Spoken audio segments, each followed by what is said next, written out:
I work with a population of 65 and older, and neurologists and other specialists for dementia care are not readily available in my area. I felt very isolated in my hard cases. It really does take a village to care for dementia. The BOLD grant came at a really good time for us. So what we wanted to do when we started our plan was really to think about who do we need to bring in, what do we need to be doing in order to get people with dementia earlier. When we did the initial primary care survey for our state plan, 80% of the primary care providers who responded said, absolutely, detection, diagnosis, and management of dementia is incredibly important, and we have no idea how to do it. So one of the big issues has been, how do we increase the number of healthcare providers throughout our state that are comfortable with diagnosing dementia and talking to people about it and providing resources? And so we were really fortunate in our state to have our legislature support Project Echo Dementia.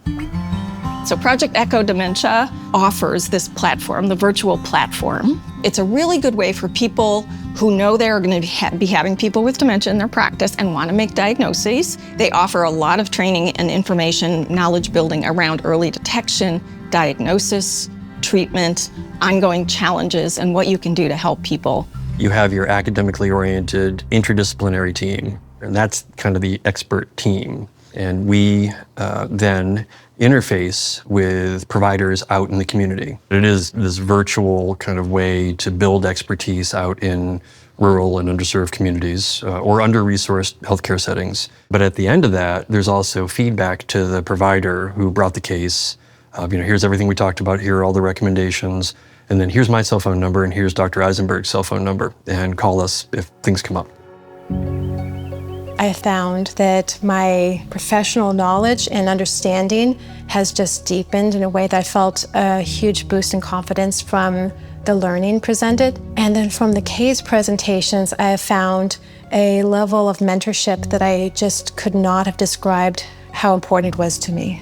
It's an opportunity to be able to collaborate with colleagues, hear other people's experiences that may resonate with you, and get to problem solve together in this community of practice.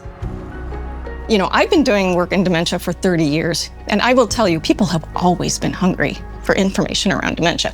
We collect outcome metrics with surveys. 80% of the primary care providers who responded note significant increases in both their kind of knowledge and expertise. 80% have indicated that they will change their practice based on what they've learned. To know that you're part of a community that's similarly committed and that you've got other people who know what you're going through, that is transformative. And that's how we get things done, right? That's how change happens.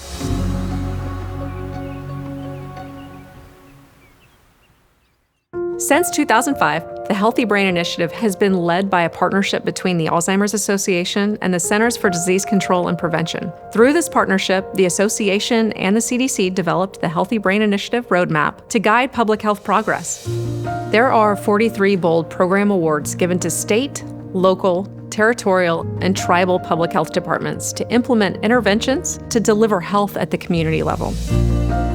A public health approach brings the promise of risk reduction, early detection, awareness-building activities, treatment, and care to every community, and there is a significant need to ensure that work continues.